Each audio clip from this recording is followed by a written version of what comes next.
یہ مختصر سا تعارف ہے کہ قرآن کس کا کلام ہے؟ اللہ کا۔ کون لایا؟ جبریل۔ کن کے پاس لایا؟ ہمارے نبی پاک صلی اللہ علیہ وسلم۔ کس لیے لایا؟ کہ ہمیں زندگی کا انجام سمجھایا جا سکے کہ انسان ایک ایسی مخلوق ہے جو ماں کے پیٹ سے بالکل جاہل پیدا ہوتا ہے، اور اس کے مقابلے میں ماں انڈے سے نکلنے والا ہو یا ماں کے پیٹ سے نکلنے والا جانور اور کیڑے مکوڑے، یہ چونٹی کتنی چھوٹی ہوتی ہے اور انڈا کتنا چھوٹا ہوگا، تو اس سے نکل کر وہ اندھیرے میں ہوتی ہے، اور اس سے زندگی گزارنے کا پورا طریقہ معلوم ہوتا ہے کہ میرے لیے ٹھیک کیا ہے، غلط کیا ہے، صحیح کیا ہے، غلط کیا ہے۔ انسان پیدا ہوتا ہے، واللہ اخرجکم من بطون امہاتکم لا تعلمون شیئا، میرے بندو اللہ نے تمہیں ماں کے پیٹ سے نکالا، تم کچھ بھی نہیں جانتے تھے، تو ہمیں باہر سے علم لینا ہوتا ہے، اور باقی کسی مخلوق کا امتحان نہیں، میرا اور آپ کا امتحان ہے کہ اللہ فَهَدَيْنَاهُ النَّجْدَيْنِ، یہ دو راستے ہیں، یہ سیدھا ہے، یہ غلط ہے۔ قرآن سیدھا راستہ بتاتا ہے، إِنَّ هَذَا الْقُرْآنَ يَهْدِي لِلَّتِي هِيَ أَقْوَمُ، قرآن تمہیں سیدھا راستہ بتاتا ہے۔ اور شیطان کیا کرتا ہے؟ وہ ہمیں غلط راستہ بتاتا ہے، وہ ہمیں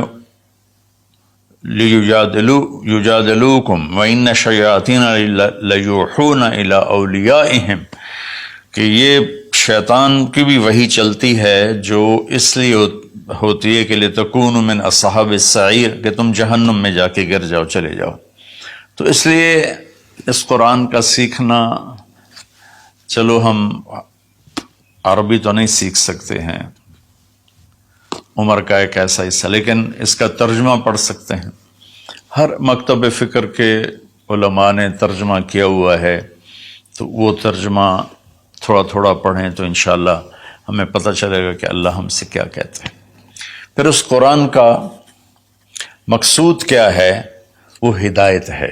الف لام میم ذالک الکتاب لا ریب فیہ ھدی للمتقین، یہ کتاب کی پہلے اللہ نے ضمانت دی کہ یہ ہر شک و شبہ سے بالا تر کتاب ہے، دنیا میں کوئی یہ دعویٰ نہیں کر سکتا، نہ بولنے والا نہ لکھنے والا۔ انبیاء کے سوا بڑے سے بڑا علامہ ہو، بولنے میں خطا کھائے گا، بڑے سے بڑا علامہ ہو، لکھنے میں خطا کھائے گا، صرف میرے رب کا انبیاء اور میرے رب کا کلام ہر خطا سے پاک ہے۔ تو یہ کس لیے ہے؟ ہدن للمتقین، یہ ہدایت ہے۔ ہدا، یہ چونکہ عربی زبان ان کی تھی، تو اللہ تعالیٰ نے انہی کی، سبحان اللہ،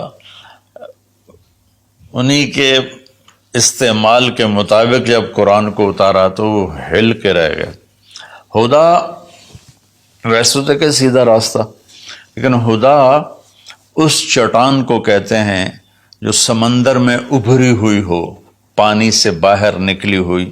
سمندر کے اندر بے شمار پہاڑ ہیں جو ہمارے زمینی پہاڑوں سے زیادہ ہیں، تو کہیں کہیں وہ اوپر نکل آتے ہیں، اور ان پر جب سورج کی چمک پڑتی ہے تو وہ چوٹیاں روشن ہو جاتی ہیں۔ اس روشن چوٹی کو عرب جب سفر کرتے تھے، یا دوسرے بھی جب بحری سفر کرتے تھے، تو ان کو نشانی بناتے تھے کہ یہ پہاڑ کی چوٹی فلاں جگہ کا پتہ بتاتی ہے، یا سمجھیے جدہ کا پتہ بتاتی ہے، یہ یمبو کا پتہ بتاتی ہے، یہ خلیج عقبہ کا پتہ بتاتی ہے۔ ایک مثال دے رہا ہوں۔ تو ہدا اس پہاڑ کی چوٹی کو کہتے ہیں جس کو دیکھ کر بحری جہاز اپنی سمت اور راستے کو صحیح کرتے تھے اور منزل تک پہنچتے تھے۔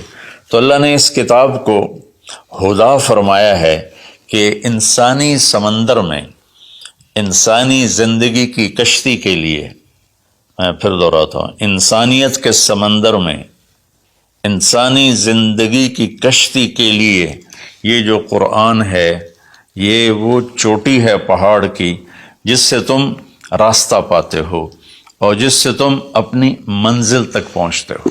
ایک مقصد تو اس کا یہ ہے کہ مجھے کیا کرنا ہے قرآن بتائے گا، کیا نہیں کرنا قرآن بتائے گا۔